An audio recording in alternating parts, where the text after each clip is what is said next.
That's my neighbor downstairs.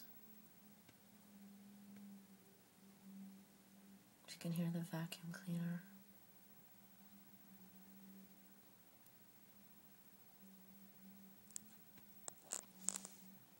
Imagine living like that for your whole life. Actually, it's not so bad. It's just,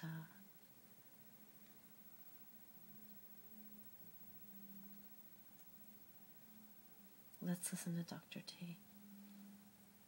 I'm tired of talking. Variant angina.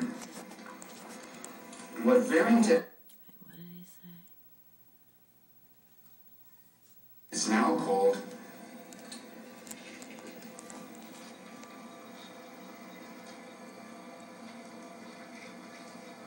variant angina. And what variant angina is, remember I told you that we have a muscular wall in our arteries, right? A muscular wall. If that muscle goes into spasm or cramp, you might say like you have a cramp in your leg, that can happen in those muscles too. It happens what these Italian surgeons saw. They squeeze up, and of course then the blood can't go through. But then again, after a while, they relax and the blood goes through again. Variant angina. Now there is what we call in medicine, there is a differential diagnosis for a true atherosclerosis and variant angina. And it's this. A true atherosclerosis will be demonstrated, as I said, if the patient is working when it's happening, running across the street or whatever. The heart is demanding more blood, it's not getting it, goes into spasm, chest pain, angina pectoris. Variant angina, however, will occur mostly when the patient is at rest. So in other words, if you ask the patient and say, when did this happen? Well, it happened while I was still just getting out of bed, or when I was just in bed, when I went to bed or whatever, or I was sitting at my chair and so forth. That's more than likely, variant angina. Okay? Well, we're doing good. We're doing really good. Finally, on this, and a researcher at St. Bartholomew's Hospital in London by the name of George Miller, he found that even one high-fat meal could bring on a heart-damaging clot. One high-fat meal. The reason why some Americans, I don't know about the Europeans, but some Americans, after supper, in the early hours or the late hours of the night or early hours of the morning, will have a heart attack. What the high-fat meal, and this is a natural fat, say from steak, a high-fat steak, will cause an increase in a chemical in the clotting mechanism called, by the way, the clotting mechanism is a very, very complex thing. And in this particular one's called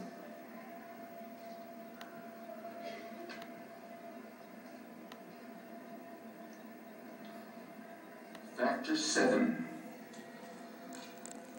Factor 7 starts a cascading of events that starts a blood clot caused by a high-fat meal.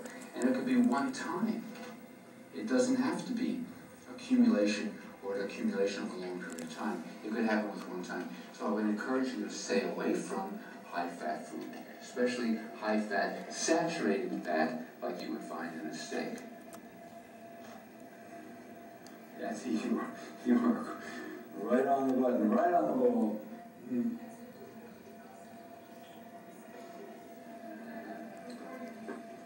All right. That's pretty much the story that I have to tell you with heart attacks. Angina, atherosclerosis,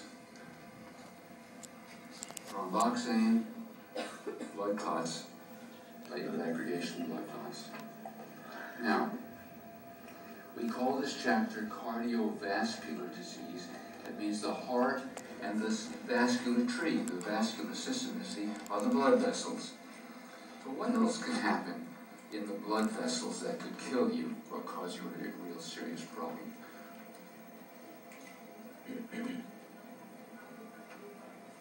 Yes, thrombus. Exactly. She says, when you were referring to these blood clots, are you referring to thrombus? Yes. Yes. A thrombus, a thromboembolus, yeah. Is that the question is now, is that the definition of a thrombus? There are some on their study guide. overlapping of these terms, and embolus is anything that's circulating in the blood that doesn't belong there, including air as an example. You can have an air embolus, which could kill you. If you inject air into someone's artery, it'll kill them. So an embolus is any foreign body in there that you don't want in there.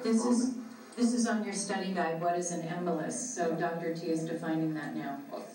A thrombus could also be, and I forgot to mention this, if you have plaque developed in your arteries, a piece of this plaque can break off and become a thrombus, which would do the same thing as platelet aggregation. It would clog an artery. So that's the one danger with having clogged arteries with atherosclerosis. Some of that material, some of that cholesterol type material can fracture off or break off and act just like a blood clot. So what is a thrombus and what is an embolus? An embolus is something that circulates in the blood that doesn't belong there. A thrombus is a clot, basically. Are they what?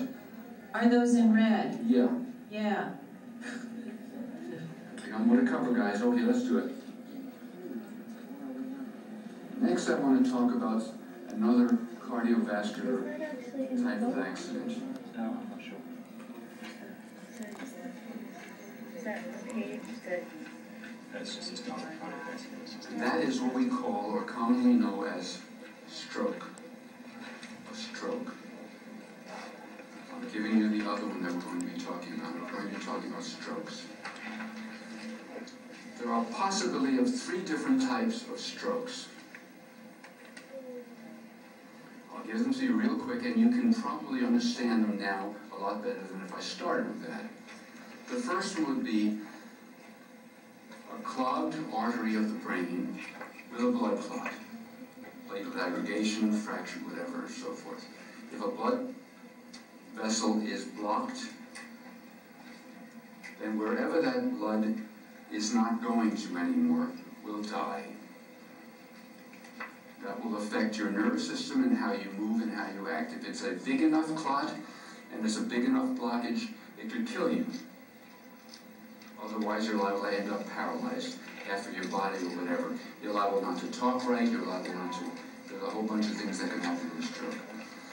The second type of stroke you could have